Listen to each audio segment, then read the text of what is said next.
talk about things like eligibility, the new funding offer that we'll be launching, and how we're going to roll this thing out over time, as well as our capacity building supports to support the program delivery. We'd love to hear from you as well.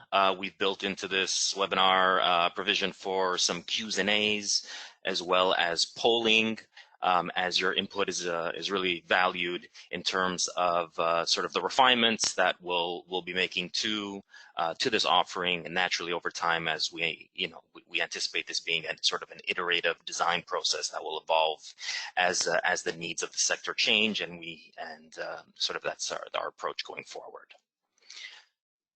So on to the next slide. Allison gave an introduction of who I am, and it's nice to reconnect with a lot of familiar faces virtually through this webinar, and to meet some new folks on the line as well. I'm also joined by my colleague Robin Goldstein, who's an advisor with the Green Municipal Fund, who you'll hear from later in this presentation on the capacity building offer. Another colleague of ours who's sort of key to the CEF team is Jim Wren, who's our program's outreach advisor and will be one of the primary sort of points of contacts to prospective applicants in the coming weeks and months. He couldn't join us today, but he's a person who I imagine many of you will be connecting with over the next little while. So for those unfamiliar with the Federation of Canadian Municipalities, FCM has been the national voice of municipal government since 1901. We represent municipal interests on issues of federal jurisdiction and also deliver programming to tackle local sustainability challenges. Today, I'm going to be talking primarily about one of our key programs, our largest program actually, the Green Municipal Fund. GMF is an endowment fund that was established in 2000 by the Government of Canada, which supports municipal efforts around sustainability. Since the program's inception, we've invested over $800 million in over 1,300 sustainability projects, which have collectively cut over 2.5 million tons of greenhouse gas emissions. Slide. Most recently, in 2019, the federal government significantly expanded GMF's mandate. A $950 million contribution was made towards 3 new program streams to drive energy efficiency retrofits across the building sectors, namely single-family residences, affordable housing units, and large municipal buildings. Today's webinar will focus on Community Efficiency Financing Initiative. As you may have seen, just yesterday rather, we launched our first initiative with our first call for applications. The Sustainable Affordable Housing Stream will be launched later this spring. And if anyone has any questions about the other programs, please don't hesitate to drop me an email, and I'll be sure to connect you to the leads for those programs.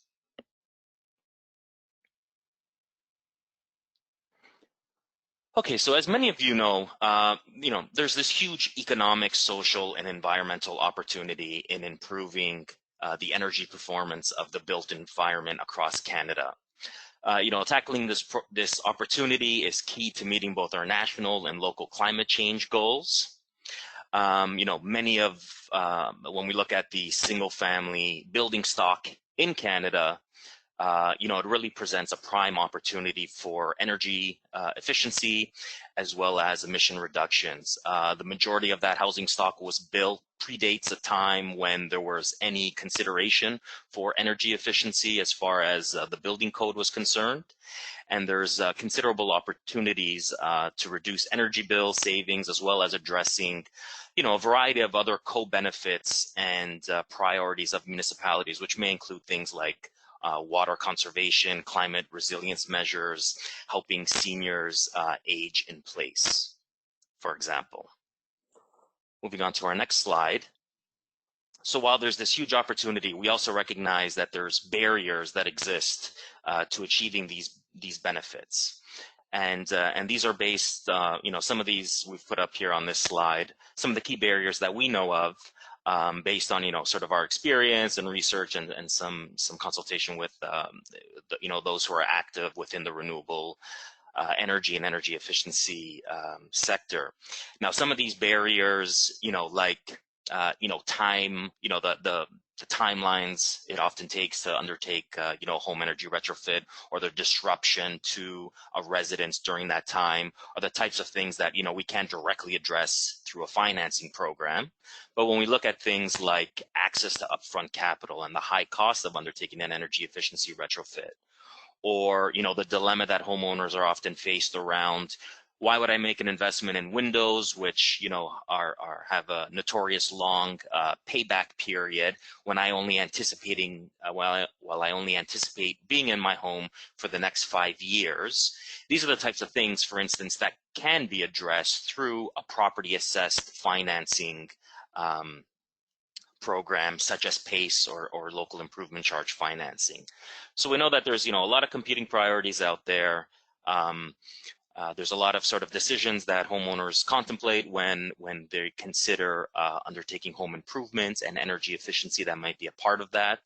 And it really comes down to trade-offs. And some of these things can be addressed through a financing programs. Others are a little trickier. Ideally, a great home retrofit financing program would address all of these barriers.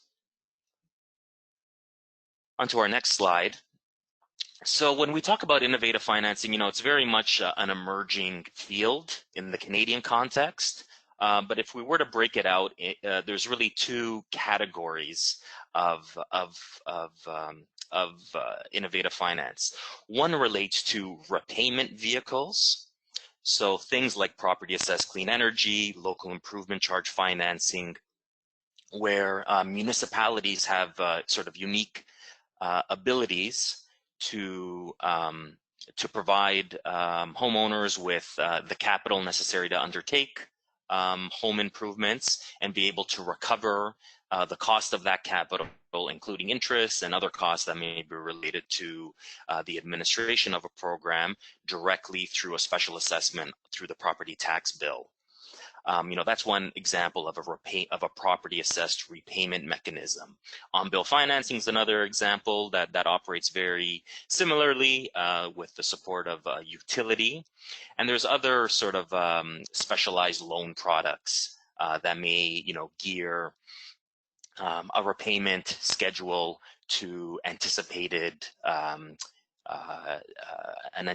saving stream from an improvement to a property for energy efficiency. The other category where there's probably less examples for in Canada, but something that we at the GMF see a lot of opportunity, and in some instances, GMF has the ability to undertake sort of some of these credit enhancement measures. So credit enhancements are primarily meant as interventions to either improve like an individual lender's or rather a borrower's ability to access financing,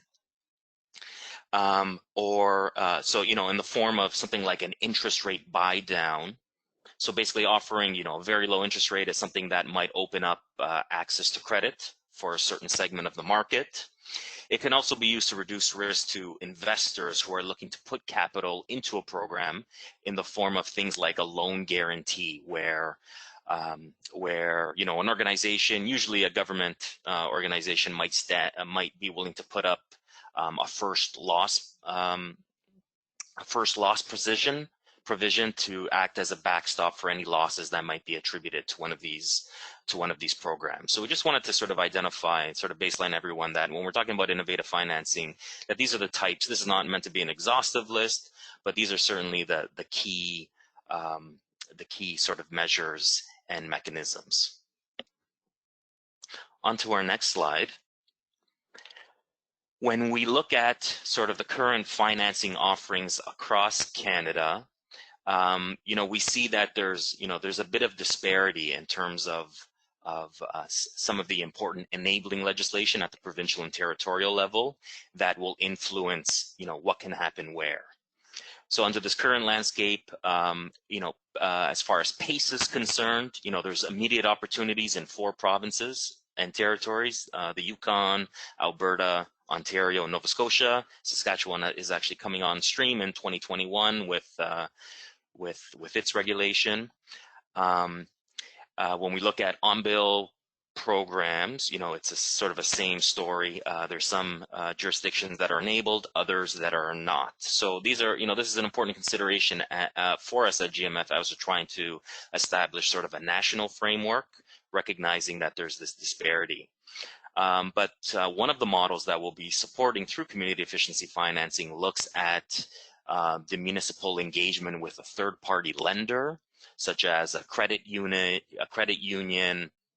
an impact investor, that may make sense in given context to work alongside a financial institution to support your local community efficiency financing program. On to the next slide. Another example just of how there's this sort of this divergence across Canada is when we look at the energy efficiency, renewable energy ecosystem. There's definitely different stages of maturity from coast to coast to coast, and these different backdrops, which we refer to sort of collectively as the ecosystem, are influenced things by like enabling policies, the availability of rebates, energy prices, sort of the sophistication of contractor networks and their integration, for example. And just using energy advisor density sort of as a proxy for a mature market, we see that there's some provinces that have a lot of energy advisors who can deliver an EnerGuide home energy assessment, which is often a foundational sort of component of an efficiency program. Whereas there's other areas where there's less availability. So, based on all of the research that we've conducted over the last several months in consultation with key stakeholders, our basic understanding of the residential energy efficiency and renewable energy market is as follows. Single-family houses represent the single largest segment of Canada's building stock in need of improvement. There's a great opportunity to address general repairs and other home improvements at the same time when work is being done around energy efficiency and renewable energy, and vice versa. The focus should be on older existing homes, as they represent, the vast majority of the building stock. And their efforts need to be made to limit risk to low and moderate income households who may not be in the best positions to assume additional debt associated with the program. When we look at funding capacity building, as mentioned, there's going to be these local constraints around enabling legislation. While GMF has a $300 million funding envelope to deploy through our new program, that sounds like a big number, but when you think about, regional distribution and it's not that big of an envelope, and we need to sort of strike that right balance between achieving national coverage while strategically supporting the most promising models. And lastly, capacity building is really important for both municipalities, as program administrators, as well as things for like training for energy advisors, contractor engagement are other examples.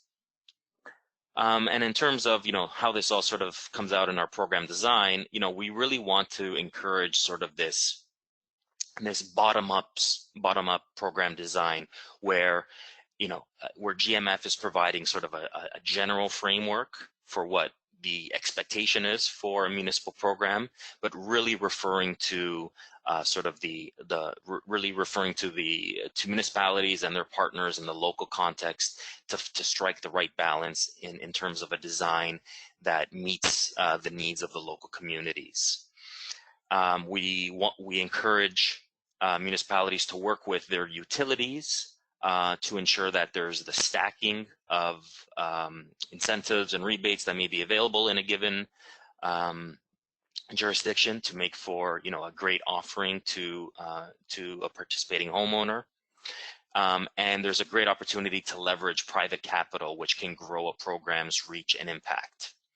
And we also know that there's some concerns sort of within the finance community around sort of some of the legal nature around some of these repayment mechanisms that we're conscious of.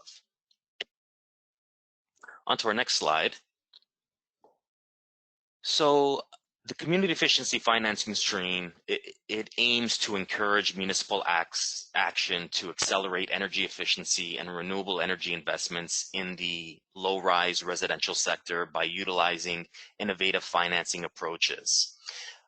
We refer to CEF as a program of programs, and that it supports municipalities in designing, implementing, capitalizing their programs, which they make available to residents and homeowners within their communities. GMF will not be directly engaging or contracting at the individual property level. We have about a $55 million annual funding envelope, and that's broken out into about roughly 25 million in terms of capital in the form of loans and loan guarantees, which I'll explain a little bit further in my presentation, as well as up to 30 million annually in grants. And this is our funding offer is combined with a capacity building offer to help raise awareness of the benefits of financing programs to support municipal sustainability and climate change goals that municipalities may have, as well as tools and peer learning opportunities and informational resources to support municipalities in their journey in studying, designing, and launching a community efficiency financing program. On to our next slide. So consistent with the key overarching goals of the Green Municipal Fund, CEF prioritizes energy efficiency and clean energy as a driver for greenhouse gas emissions. And we do so through unlocking new approaches to financing residential energy retrofits.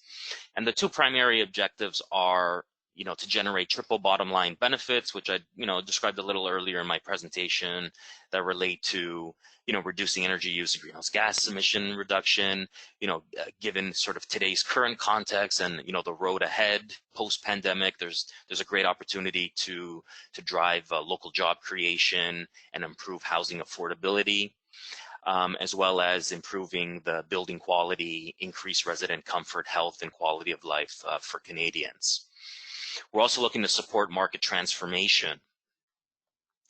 As innovative financing, as I mentioned, relatively new practice in Canada, we want to be able to, through this program, to support municipalities and partner organizations to reach the point where we're successfully piloting, converging upon, and scaling up models, and with an aim to provide proof of concepts that can be sort of translated, adapted across Canada, models that can build confidence with investors in an effort to mobilize private capital into these programs.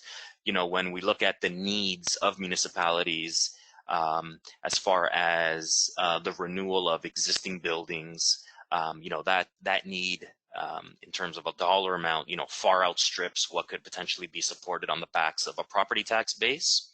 So there's definitely a need to be able to prove models to the investors in an effort to build their confidence in these models and crowd in private capital.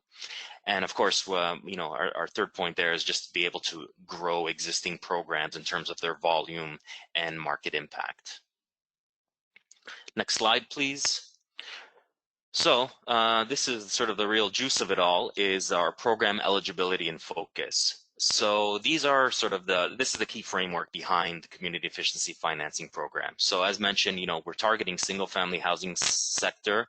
So this includes single family detached, semi-detached row houses.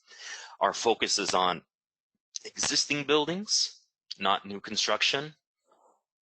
In terms of the financing model supported, there's really two pathways here. One is property assessed clean energy or local improvement charge financing, which gives municipalities the option to directly finance homeowners' energy retrofits pursuant to the relevant provincial or territorial legislation. In jurisdictions where such legislation is not currently available, or in situations where a municipality does not want to be involved in sort of that front end work around loan underwriting, evaluating a homeowner's ability to pay, etc., they can work under this third-party lending model where, as I had mentioned, a municipality could be working with a utility, an impact investor, a credit union, another financial institution as examples, who would undertake sort of that loan origination part of a program. And the municipality will be playing a supported role in terms of marketing and outreach with residents, establishing contractor networks to undertake the work, etc. So those are the two primary financing models that we're supporting. Again, this is not an exhaustive list, rather categories that are supported by CEF. In terms of the eligible measures categories, similarly, we're taking an approach where, energy efficiency, renewable energy are categories that are eligible to receive funding from GMF, but we're not prescribing the individual measures. Rather, we're, referring to the local municipal program to identify the individual measures that can be supported. As I mentioned, there's a great opportunity to address other home improvements. Those may include things like, backflow preventer valves, basement flood proofing, water conservation with low flow fixtures, health and safety improvements. Anyone who's undertaken a home retrofit knows that once you start sort of, taking down walls, you might notice that you've got knob and tube wiring that needs to be upgraded, or there may be some mold or other environmental remediation that needs to be undertaken. So through this program, we'll be able to support in a limited capacity where up to 30% of the GMF loan can be applied to these other home improvements that we've identified. I should also mention that there's a performance, an energy or greenhouse gas performance threshold is not prescribed at this time. So there's no minimum performance thresholds that we're expecting from programs. Now, notwithstanding that, programs that would be most favorably evaluated by GMF will be ones that can demonstrate both energy efficiency, renewable energy, in addition to being able to drive significant greenhouse gas emission reductions. As far as EnerGuide is concerned, we are recommending that EnerGuide home ratings be a part of a community efficiency financing program. This makes a lot of sense, particularly in examples of multi-measure energy efficiency geared programming. It may make less sense in the case of singular technologies and renewable energy. So while it's a recommendation, we recognize that the availability of energy advisors and some of the nuances of how programs can be structured, that there may be alternative pathways to ERS that we would be open to considering. Hey, Marco, before you move off that slide, do you want to just talk a little bit about those eligible measures again? We've got a couple of questions around whether or not greenhouse gas reductions are eligible measures, and just what you kind of briefly mentioned, that there wouldn't be any prescribed measures or metrics. Can you just elaborate on that? Sure. So, we are providing, eligible categories. So energy efficiency could include things like building envelope improvements, insulation. It could include as well, heat pumps as well as part of like a fuel switching program. Renewable energies, solar PV is, primarily the one that we're seeing a lot of activity with. Geothermal could be included as well. So what we're, just to be clear on this, what we're suggesting at this point, and we do provide guidance in terms of like, a long list of eligible measures, but as long as, an applicant can demonstrate to us that the measures that are the right fit for their community and their local program, generally coincide with either energy efficiency, renewable energy, and to a limited extent, these non-energy improvements, then that all sort of, would be deemed as eligible as far as our measures go. Great. Do you want to just final thing, just talk about well, Nick is asking about fuel switching specifically, but oh my gosh, sorry, there's a lot of questions coming in. Maybe I'll wait till the end. Can you just tell the difference between what is deemed to be like eligible measure versus what would be part of your evaluation criteria for actually selecting a program for funding? Yeah. So any program that does not have like a financing component would be deemed ineligible. A program that is just looking to, provide incentives on, a transactional basis with homeowners would be deemed as ineligible. So as long as, the program in terms of eligible measures is targeting energy efficiency, renewable energy, that qualifies. Those that can address both of those, in addition to driving, greenhouse gas emission reduction, is something that, again, we would, evaluate favorably.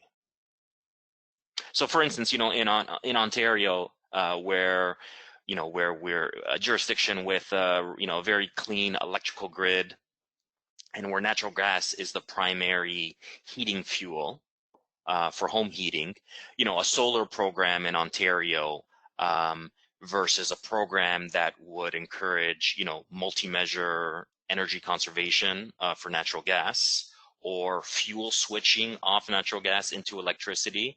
Like those latter two would be examples of like strong program designs. Does that help? Yeah, I think so. We've got quite a few questions, so some of them may just require a follow-up via email if we're running out of time. How are we doing for time, Robin? I think we're doing okay, but we should probably keep going just so that we can get through all of the content, and then hopefully we'll have a bit of time for questions at the end. Okay, and I'll have the transcript of all of these chat questions. So if you have questions that we're not getting to the answers of, just put them in here and I'll make sure that we follow up, okay? Go ahead. Great. Okay, so we can move on to the next slide there. In terms of applicant eligibility, for those who have applied in the past to GMF for other funding programs, you'll notice that the eligibility is the same. So eligible applicants include municipal governments as well as municipal partners.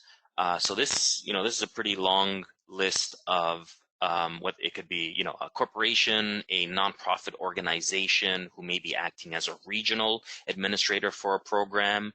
Municipal associations who are involved in service delivery are eligible. In all cases, though, a municipal partner needs to have a municipality who they are partnering with as far as a program is concerned. In terms of excluded recipients, homeowners are ineligible to directly receive funding from GMF, but naturally they are the benefactors of a program that a municipality would be delivering in their community. And any provincial, territorial, or federal governments or corporations or agencies that are owned by those senior levels of government are deemed ineligible as well to be direct recipients of GMF funding. As far as the funding offer is concerned, so there's three initiatives that CEF will support. Will support through this funding offer. So the first is studies, and these come in the form of a grant of up to $175,000, which is meant to represent 80% of eligible costs. And these are for municipalities who are at a stage sort of in their journey where they might have a council resolution that's asking them to undertake a market potential study to understand the opportunity, to better understand the housing stock and the energy and greenhouse gas emission potential of a financing program. It could also, for those who are at a more advanced stage, it could help them with their detailed program design work needed in order to be in a position to capitalize a program. So that's our studies and grants, that's our studies stream. Secondly, through our capital program, GMF can provide loans of low interest loans of up to $10 million to municipalities for on lending to individual homeowners for energy upgrade projects. Up to 50% of that loan amount can be provided as a grant. And this grant can support a broad range of costs that are related to both, program startup as well as sort of the multi-year operating costs that might include things like staffing, marketing and promotions, advertising, contractor capacity building events, and activities related to building out a contractor network, for example. So it's a pretty broad spectrum of costs that can be supported through that grant provision. Again, 50% of the loan amount. And then our third offering is a credit enhancement. So GMF, so what we heard from the sector pretty clear was that there's an incremental risk to a municipality in undertaking a financing program. And there was sort of the recommendation that, GMF is uniquely positioned to sort of assume that additional risk. And what we're prepared to offer is for programs who are able to attract capital from a third-party source. So let's say a financial institution, an impact investor. GMF is prepared to pledge $2 million in a partial loan guarantee and be in a first position to absorb any losses that might be realized by a program. In addition to that backstop, up to $5 million in grants can also be accessed through our credit enhancement offer.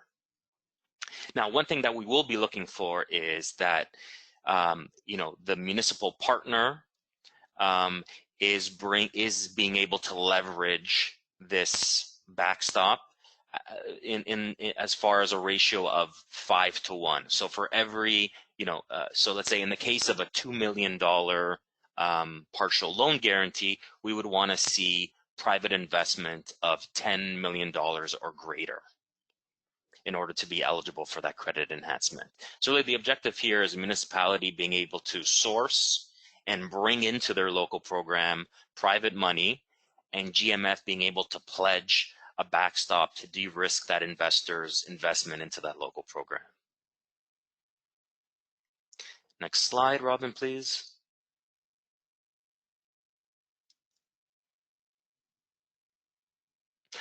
Okay, so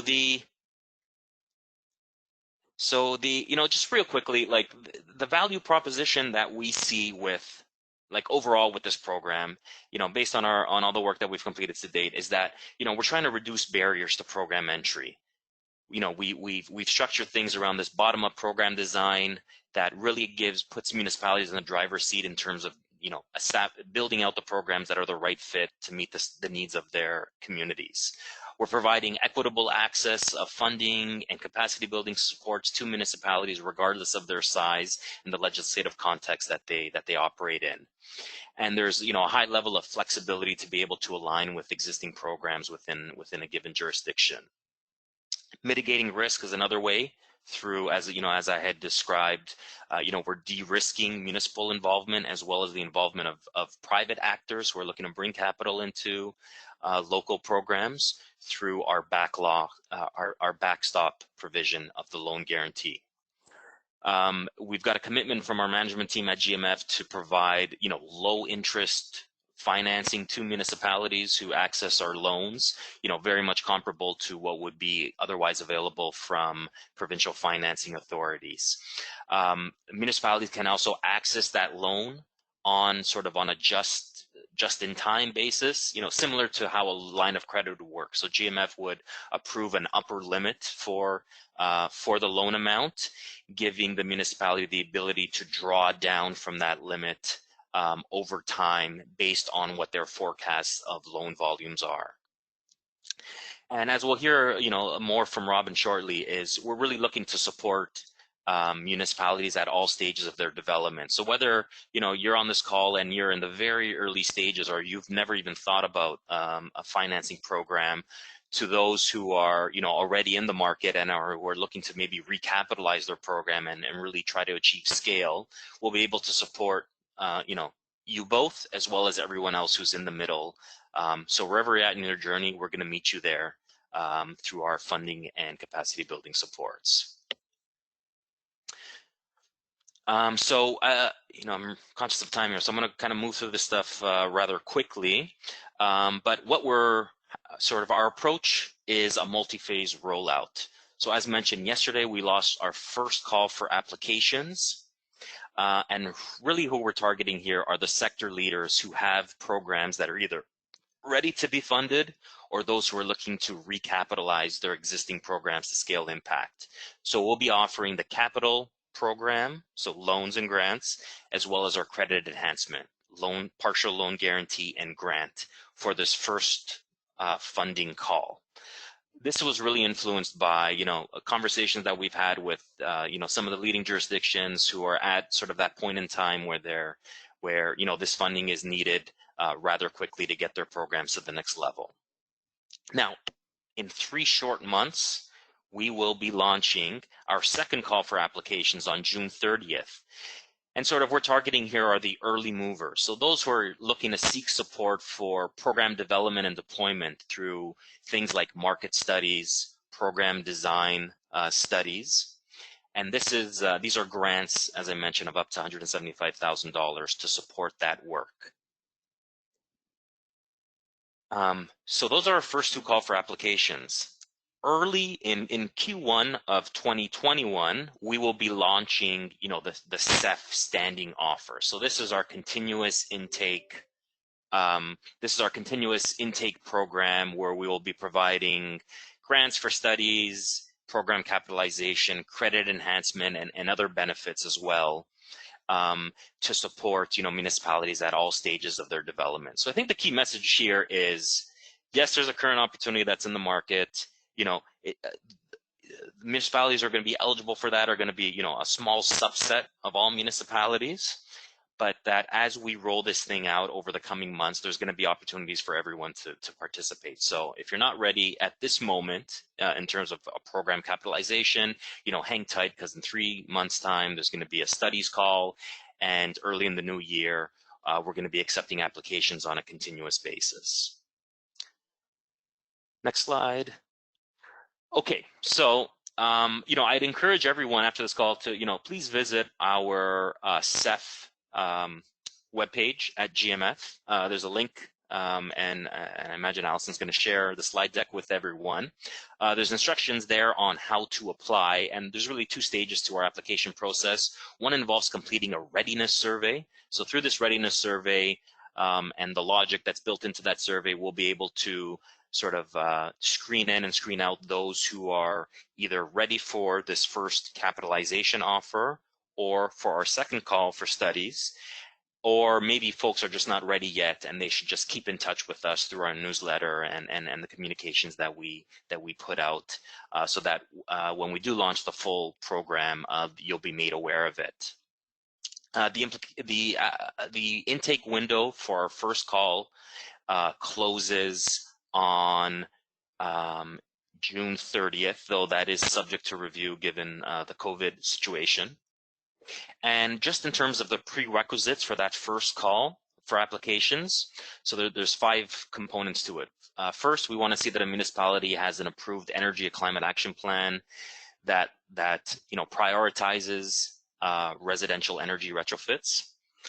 We'll want to see that you've completed a market study, a business case, or a feasibility study in support of your program. We'll want to see that there's a council-approved program design bylaw or a similar resolution that specifies, the financing mechanism that sort of underpins the program you're looking to introduce. We'll want to see that there's an attestation from your city manager or another city official that commits capital and resources to the program, keeping in mind that the most that an applicant is eligible from GMF represents 80% of eligible costs. So there's that 20% contribution that we're looking for from municipalities and their partners.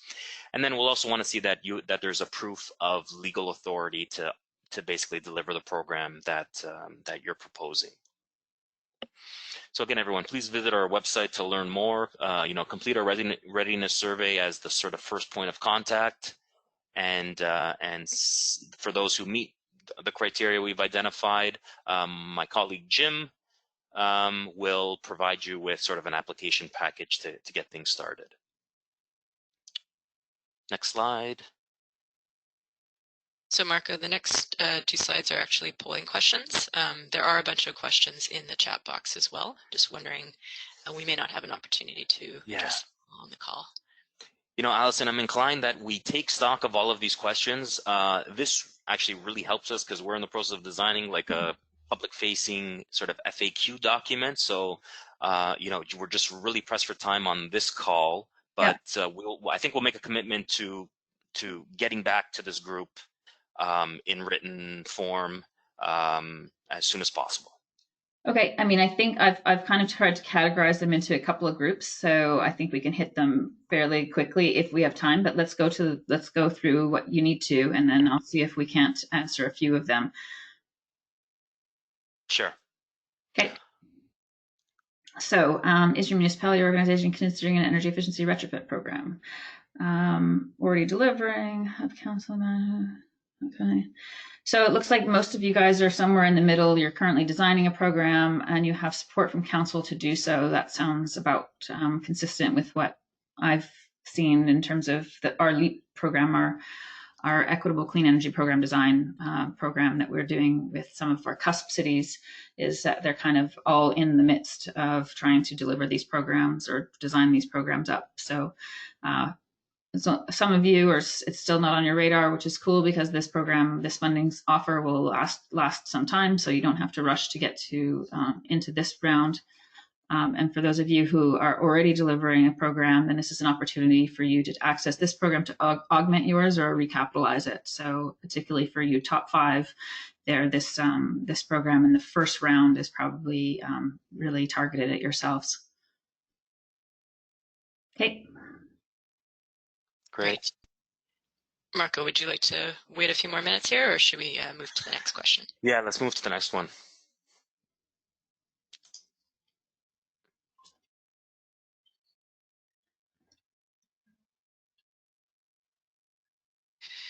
So this, just for some context, this question is to understand the types of community priorities that your organization might look to prioritize in the design of a program.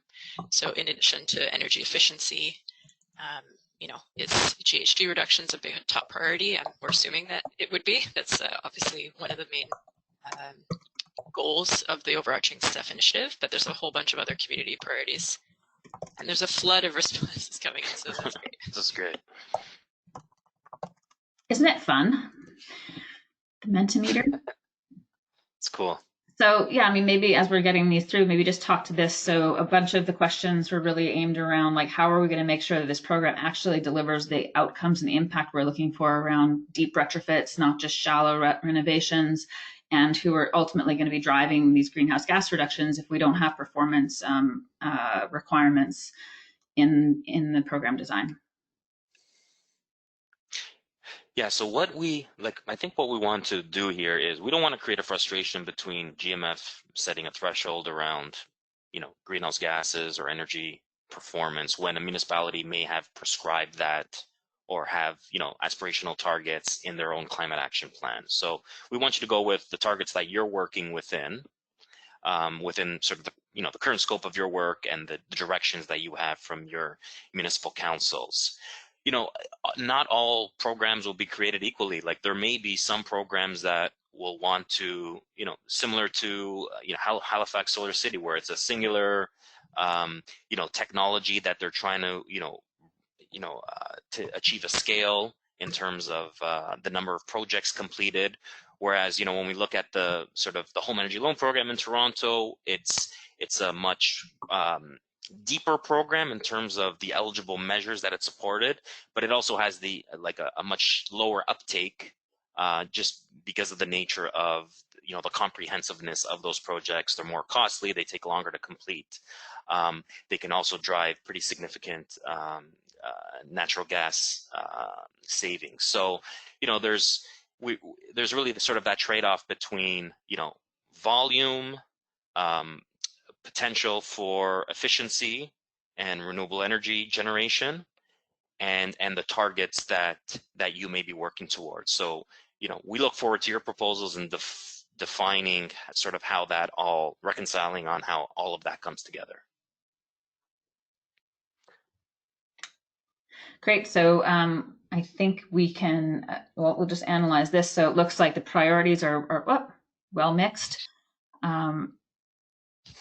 There it goes again. Okay. Well mixed, but which is good because we want to be multi-solving with something as significant as this program and this amount of funding. And so, cost savings and greenhouse gas reductions were definitely a part of it, and some climate resilience measures. I also see that there's a real recognition of the need to address equity and affordability for low and moderate income households. So, that's something that we'll be hopefully it's in the guidebook that talks a little bit about how to address some of the barriers that are currently there around getting mortgage lender consent, on how to make sure that we get those low and moderate income households participating in these programs. Again, it's up to you to design a bottom-up program, but maybe CUSP and some others can help to put together some materials to help you more easily center equity and affordability as you do design that program, to make sure that you're not excluding those low and moderate income households.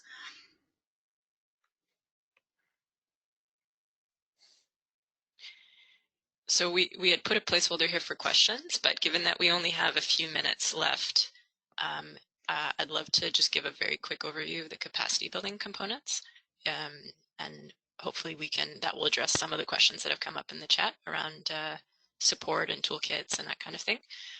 And then, as Marco mentioned, we'd be happy to follow up after the call with additional information. So I'm just going to turn back on my video here. I'm just going to do a quick intro. So all of you should remember Robin Goldstein from her time with the Partners for Climate Protection Program, PCP. She's now moved over to the GMF, where she's an advisor in the Knowledge Services group, which is great for us as city members, because we're going to be working more closely with Robin, obviously, and as they address, or as they develop more and more resources for you guys to use, and to a lot of the questions that are coming up around, hey, what are other people doing? Is there a best practice on this? Is there whatever? This is where Robin and her team are going to come in to really help to do better exchange of knowledge between cities and developing, where there are gaps, some resources. Yeah, thanks, Allison. Yeah, so we've split up the presentation between funding and capacity building, but really there's a very strong alignment between the two. What we're hoping to do with this program's capacity building resources is to raise awareness about, the benefits and the how-to of efficiency financing, and then really support funding recipients who are doing studies and implementing capital programs at every stage of the journey, to help them do the most successful program design and delivery and get to the results that we're all hoping for.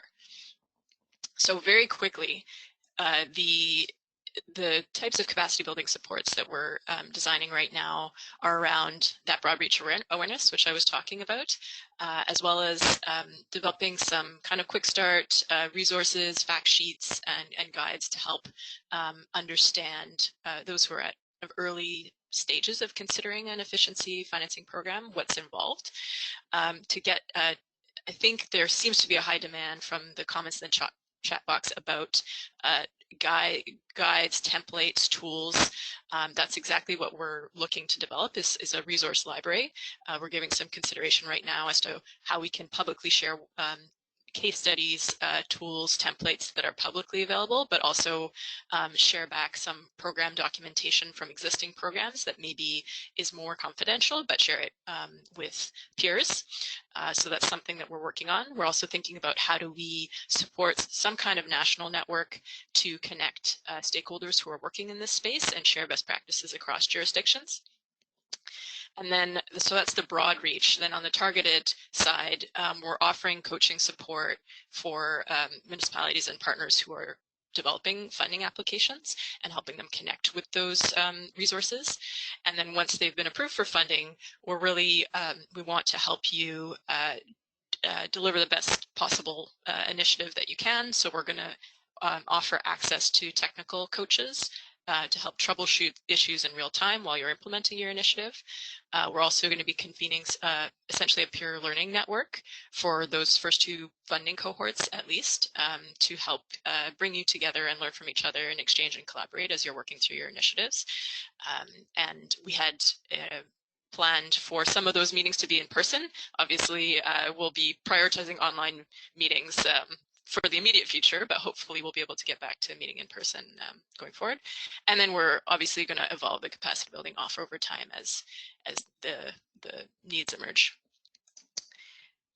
So I think we're 2 minutes to the end. So I'll just say basically that there is support for those who are interested in this first call for applications. We have application coaching support available. So once you filled out the readiness survey, someone will get back to you. I think Lori had asked if she was going to be contacted by someone. Yes, you should receive a call back within the next week from someone to have those conversations. And then, as I mentioned, there's a peer learning network for those successful applicants, technical coaching, and we're really going to be looking to profile your initiatives because you are the leaders, and we want to be able to share the lessons learned and best practices with the next generation of communities who are going to be doing this type of work. So I don't have time to go into this in detail, but basically one of the resources we're working on right now is a 12-stage program design and implementation framework. So kind of creating the client journey of the different steps that you would need to take in order to design, launch, and refine a program. So these are the first 6 steps in program design, and then we have the 6 steps in program launch and refinement. And the first call for applications really focuses on the steps like 7 to 11 for those who have existing programs or are ready to launch new programs.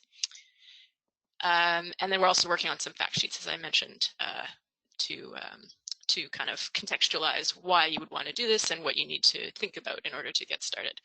And that would feed into that overarching resource library that will curate all other resources that already exist. So for those of you who have a few minutes to stay on the call, we have a couple of last questions. We'd love to hear from you on this. If you, on your Mentee survey, if you could let us know if there's one next step that you plan to take after this webinar. If it's going to complete the readiness survey, maybe it's sharing this information with your colleagues or your partners in climate and energy. Maybe it's talking to your municipal council. Maybe it's reaching out to some regional partners. If you do have any feedback, it's an open text box. You're welcome to put those in. And I do see that people are dropping off the call now, so appreciate that. For those who have to go, I really want to thank you for taking the time, especially in this particularly challenging time that we're going through right now, taking the time to join in today and learn about this program. We really look forward to engaging with you further over the coming months and as we roll out subsequent phases.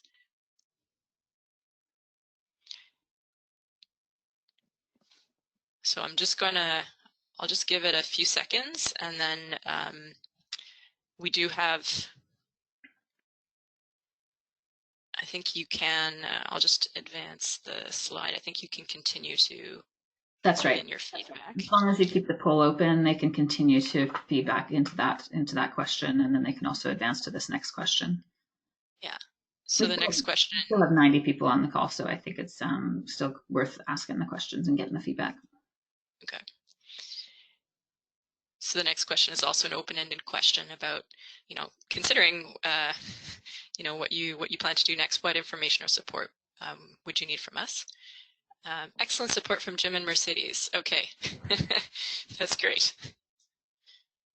Glad to hear you feel you're in good hands. We have a whole team. It's not just Marco introduced ourselves and Jim, but we have a whole team of client and funding services who will be supporting you as you go through this process. And I saw there were some great suggestions. I didn't have a chance to go through them all, but there were some great suggestions in the chat box about what kind of support and guidance resources would be helpful. We are working, I think Robert had asked about guidelines to include in a market study. That's something we're working on right now. So sounds like Gabby, I think Gabby Calapost, as part of their T2050 project, we're also doing that. So there might be some resources to merge. Yeah, we definitely don't want to duplicate anything that already exists.